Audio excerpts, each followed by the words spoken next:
The story begins by introducing Diva, a close friend of Vardha, who hails from the royal lineage of the Gangster kingdom. Diva is always there to support Vardha in any difficulty. One day, Diva pays a visit to Vardha's stepbrother, Rudra. During this encounter, Rudra snatches Vardha's nose ring, which is a symbol of honor in the kingdom of Gangster. Determined to restore his friend's honor, Diva sets out to retrieve the stolen ring.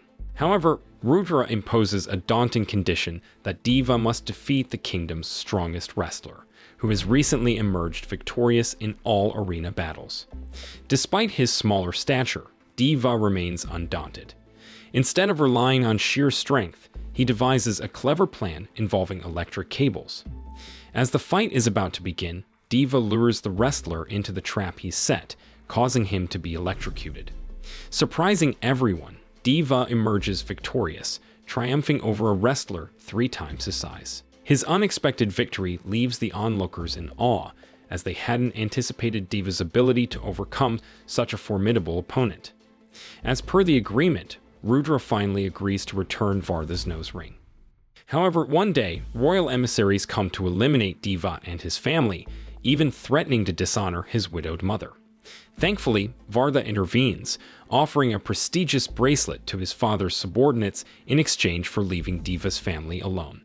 Possessing this bracelet grants the right to rule a territory in the kingdom of Gangster. After the emissaries depart, Diva and his family are urged to leave the kingdom to avoid further trouble. Before bidding farewell, Diva pledges his loyalty to Vardha, promising to come to his aid whenever needed. Witnessing this, Vardha's assistant recalls a similar tale from the Persian kingdom, where a man swore allegiance to the Sultan and was named Salar in return. Separated from Vardha, Diva and his mother lead a life on the run, constantly evading royal forces. Meanwhile, Vardha fondly remembers their time together, but remains unsure of when they'll reunite. 32 years later, there is a hacker who has just obtained crucial information about a woman named Adya.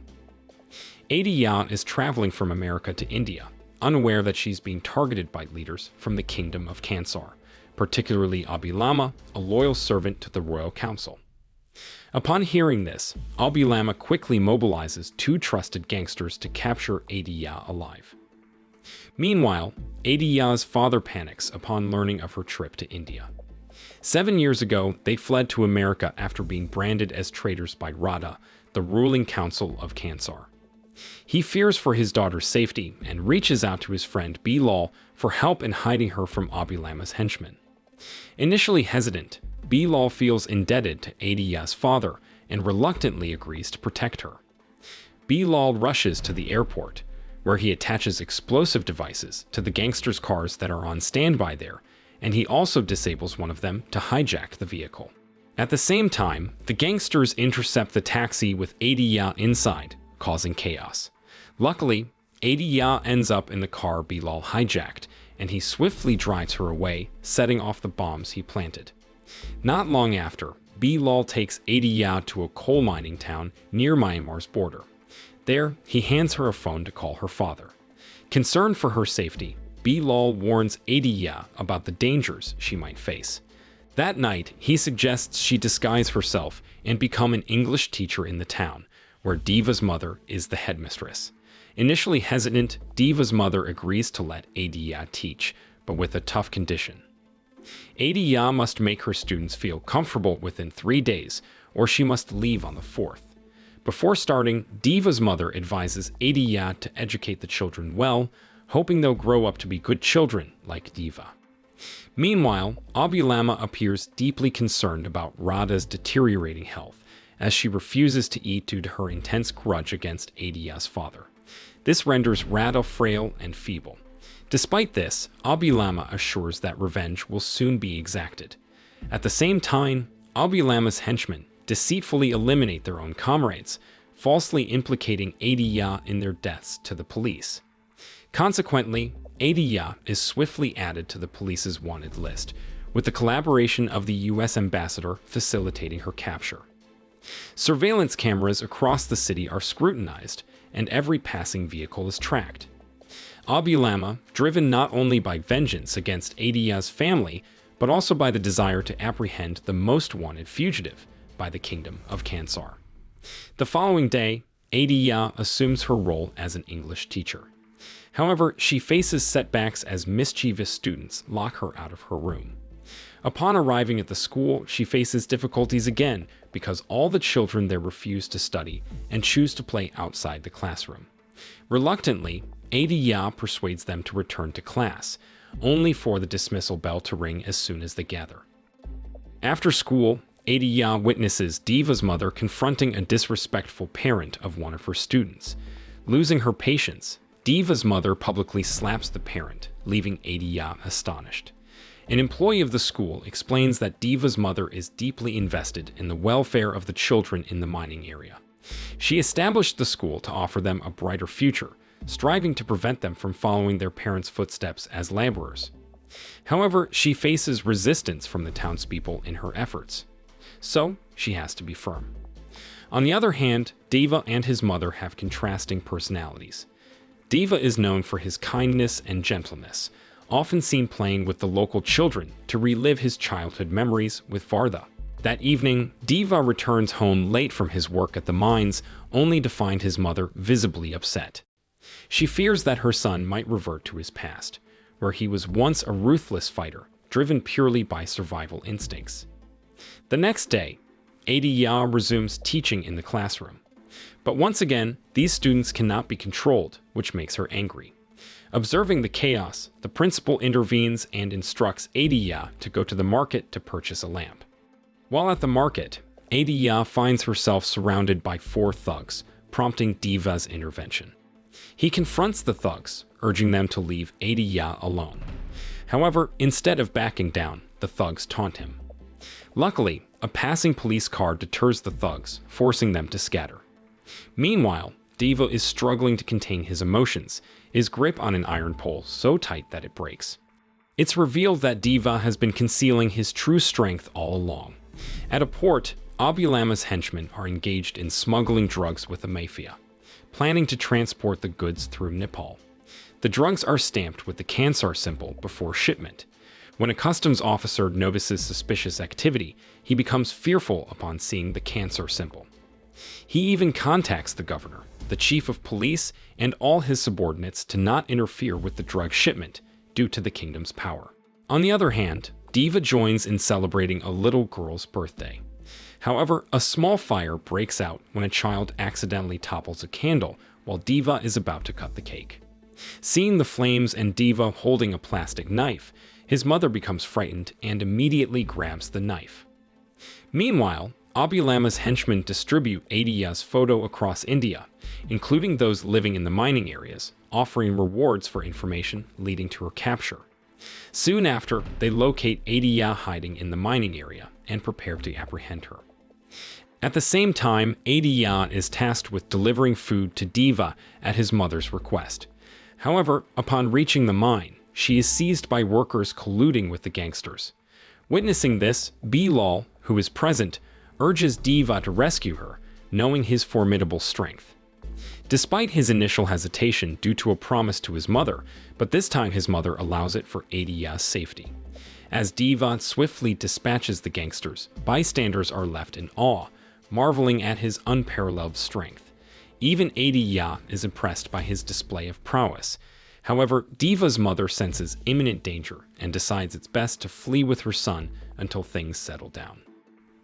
She also instructs Bilal to escort Adya to safety before the gangsters return. Before parting ways, Adya reveals her heartfelt reason for journeying to India. Apparently, she promised herself to go to the Ganges River and scatter her late mother's ashes in the Ganges River, but since she can't go there, she entrusts the ashes to Diva. Amid escalating tension, Abulama's henchmen hatch a scheme to capture Adya. They plot to reroute the drug delivery through the Myanmar border instead of Nepal, intending to conceal Adya inside a truck marked with the Kansar symbol, deterring any interception attempts. Meanwhile, Adya's father pleads for her release at Abulama's hideout, emphasizing her innocence. However, Abulama reveals Radha's desire to first torment him by harming Adya. At the same time, gangsters descend on the mining area to seize Adya, cornering Bilal from all angles. Despite his efforts, they managed to capture Adya, branding her arm with the Gangster symbol before loading her onto the truck. In another location, Diva and his mother journey far, but abruptly decide to return upon his mother's urging to rescue Adya and Bilal. She believes they don't deserve such cruel treatment. On the other side, Adya, already inside the truck, questions Bilal about the Gangster symbol and why she's being hunted. Before he can respond, Bilal urges her to hold his hand as something is about to happen. Sure enough, Diva has returned to the mining area, ready to rescue them both. Diva doesn't hesitate and launches an attack on the gangsters. He swiftly disables their vehicles and breaks through their defense. As Diva's sleeve rolls up, revealing a sacred Gangster symbol tattoo, his opponents become powerless. He quickly eliminates the gangsters and strikes fear into their reinforcements. Meanwhile, Radha observes from the palace, standing as if she's suddenly recovered. She believes her plan has succeeded, intentionally marking Adya with the Gangster seal. She knows Diva is the only one bold enough to attack the Gangster logo, making him a fugitive in her eyes. As per the kingdom's laws, anyone who defies the Gangster symbol faces a death sentence. Soon after, word of Diva's appearance reaches the kingdom authorities, causing anxiety for Vardha, knowing Diva faces imminent execution. Despite being friends, Vardha, as a prince, feels obligated to adhere to the king's laws, even if it means sacrificing his friend's life. Following the battle, Bilal guides Adya to a safer location. During their journey, he shares the history of Gangster and why Diva became a fugitive of the kingdom. Centuries ago, Gangster was notorious for bandits, divided into 3 tribes: Manar, Saryang, and Janiyar. Over time, these 3 tribes transformed the Gangster region into an unbeatable kingdom, unyielding even to British colonization in 1747. Later, upon India's independence, the Gangster king removed his territory from the country's map. Apart from leaving India, he also asserted that the rules in his country would not apply in Gangster. Instead, the rules in Gangster would apply throughout India. Since then, Gangster has reigned over the land, controlling illegal trades and even influencing Indian elections by placing their own people in government positions. This gives them immense power, essentially making Gangster a political oligarchy within India. In addition to meddling in Indian politics, Gangster has its own election system to choose a new king, ensuring stability and preventing civil strife. However, in 1985, upon the death of the king, according to Gangster tradition, the Saryang tribe's representatives had the right to succeed the throne. However, the king's son, Raja Manar, disagreed unless he was made king. In a bid for power, Raja Manar allied with the Janiyar tribe, orchestrating a brutal massacre that claimed the lives of all Saryang descendants, including Diva and his mother. Following the massacre, Raja Manar ascended to the throne as the new king of Gangster, bolstering his reign with a formidable military, modern weaponry, and a fortified palace. He further solidified his rule by establishing 8 Gangster councils, dominated by members of the Janiyar tribe, with his own family holding significant influence, including his eldest child, Radha. Until 2010, Raja Manar planned a vacation outside Gangster, leaving Radha temporarily in charge. However, Parava, despite being Radha's husband, argued that Vardha should also have a seat on the council because he was the king's youngest son. But Raja Manar disagreed, citing Vardha's past action of discarding his honor bracelet to save Diva. Parava persisted, claiming Vardha was more deserving to be king. Incited by Parava, Raja Manar held an important meeting before leaving the Palaka to dismiss a council member, Ranga, for Vardha. Reluctantly, Ranga stepped down. However, Parava continued to stoke tension, convincing Ranga and Rudra that Vardha posed a threat to their positions. They swiftly mobilized their forces to attack Vardha's territory. Before Raja Manar returned to the palace, they slaughtered all those who supported Vardha in becoming a Gangster council. Outnumbered, this situation forced Vardha into a corner, and he surrendered in front of Rudra. However, just as the execution was about to take place, bells rang, signaling a ceasefire mandated across Gangster. Annoyed, Ranga and Rudra protested to Radha, who had ordered the ceasefire. As the temporary queen, Radha didn't want a civil war, so she chose the ceasefire. However, Rudra demanded his rights as one of the king's sons to hold emergency elections to revoke the ceasefire and target Vardha. Consequently, the election date was set and would be held 9 days from the submission time. After that, all the royal councils began gathering troops worldwide, from American mercenaries to Russian KGB, preparing for battle once the ceasefire ended. Meanwhile, Vardha seemed relaxed, relying only on Diva's help. The next day, Vardha asked Bilal to help him fetch Diva from his new job as a blacksmith. Seeing his old friend's arrival, Diva warmly welcomed them, reminiscing about old times. Vardha then explained the situation, and without hesitation, Diva was ready to do anything for his friend. He then sought permission from his mother to fulfill his promise to Vardha. Although reluctant, Diva's mother still allowed him to go, because promises had to be kept, especially since Vardha had saved his life in the past. Not long after they'd finally arrived in Kansar, Diva drew attention as they entered the city. With 7 days left until the election, Nirang passed his council position to his son Vishnu, who allied with Rudra against Vardha. Since receiving the message from Rudra, Vishnu always picked fights with Vardha and harassed him constantly. Diva, who was fed up, tried to defend his friend and was eager to beat Vishnu and his cronies. But Vardha always restrained him from getting provoked, knowing he was deliberately being provoked. If they fought back, the election could be cancelled. Frustrated, Vardha chose to drown his sorrows in alcohol rather than resort to violence. While intoxicated, he lamented the lack of support in the palace. Even his closest associates belittled his decision when he brought Diva as his protector. The next day, Vishnu continued his despicable act, selecting young girls to be enslaved. He purposely invited Vardha to witness, hoping to provoke him as instructed by Rudra. Unable to tolerate the injustice, Diva intervened. He comforted the parents of the girls taken by Vishnu and confronted the gangsters, leading to a confrontation. Witnessing Diva's courage, the girls rallied around Vishnu, singing songs of resistance. Meanwhile, Vardha's men urged him to stop Diva, but he allowed him to continue, and Diva ultimately killed Vishnu in a brutal manner. With Vishnu's demise, the girls were freed from his immoral acts. The townspeople expressed their gratitude to Diva for standing up for the oppressed. Soon, news of Vishnu's demise spread throughout Kansar, resulting in the arrest of Diva, Vardha, and their companions by the royal police.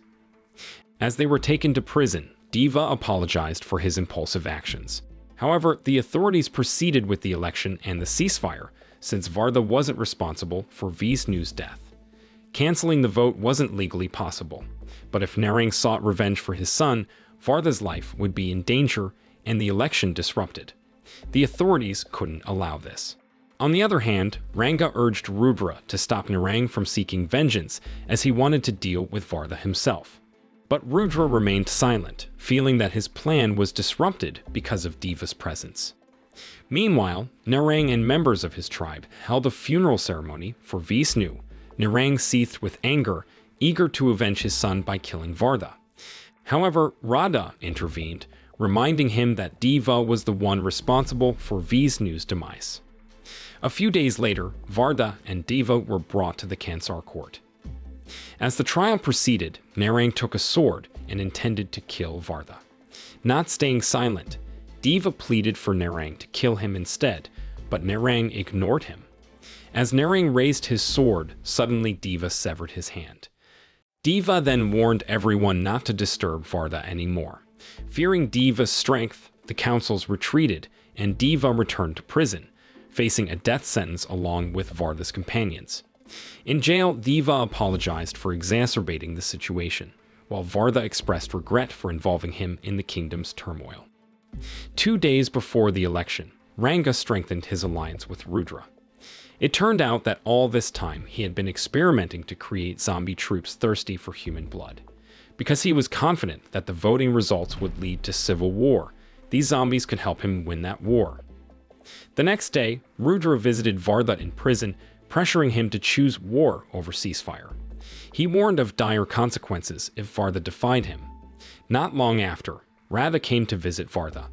But unlike Rudra, she instead urged him to choose the ceasefire, because if not, the royal authorities would kill everyone he cared about. On election day, attended by all Kansar nobles, even Raja Manor returned to cast his vote.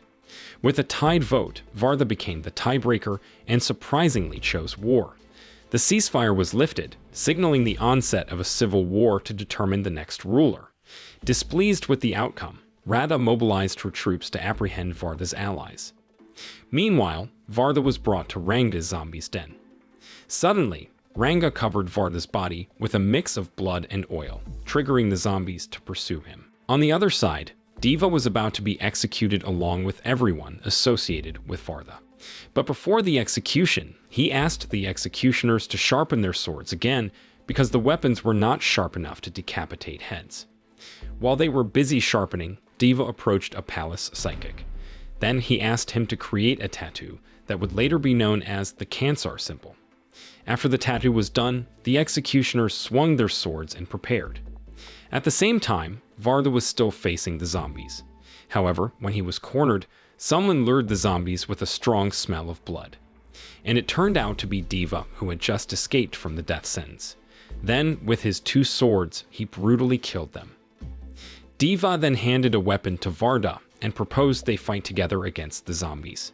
Meanwhile, Ranga mobilized armed troops on motorcycles to confront them. Observing the chaos, Rudra approached his uncle, suggesting they join forces to unite the Manor tribe and conquer the Kansar region. Meanwhile, outside the kingdom, members of the remaining Gainiyar tribe sought the help of a tribal leader who commanded thousands of soldiers. Together, they plotted to unite their forces and overthrow Kansar's power. In the end, Raja Manor captured an infiltrator, discovering he was a descendant of the Saryang tribe. Under interrogation, the infiltrator disclosed that Parava was also a survivor of the Saryang lineage. He deliberately married Radha to destroy the kingdom from within by sowing discord, seeking revenge for the massacre of 1985 orchestrated by Raja Manor. Furthermore, he orchestrated Diva's return to Kansar, because he was a descendant of the Saryang leader who should have been king. Upon hearing this, Radha immediately mobilized all her troops to fight against the Saryang tribe. Moral lesson from the story: never borrow your friend's nose ring, especially if it's a symbol of honor. And if you accidentally start a zombie apocalypse, just make sure your swords are sharp enough to deal with it.